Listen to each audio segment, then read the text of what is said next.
So I'll just do a quick little video of my setup for my Blackmagic Pocket Cinema Camera 6K. This is essentially the most minimal setup you can really have if you want to run an SSD. I have the SSD Samsung T5 1TB attached via Velcro on the top, which may seem unconventional, however it really does work.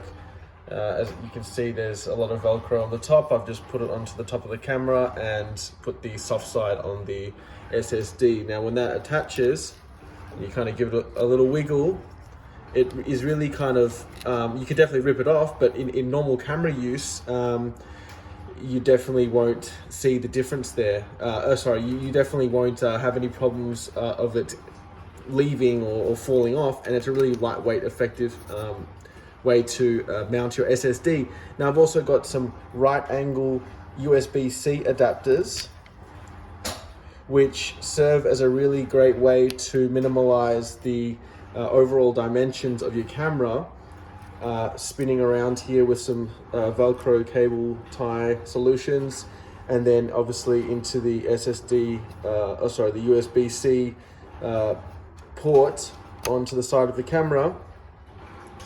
These right angle cables you can pick up on Amazon at the moment. And basically, all in all, you've got a really nice side profile of your camera here. It doesn't stick out at all, and it's really sleek and awesome. So I really recommend it. I'll link the products in the description below. But for run and gun, you can't do much better than this.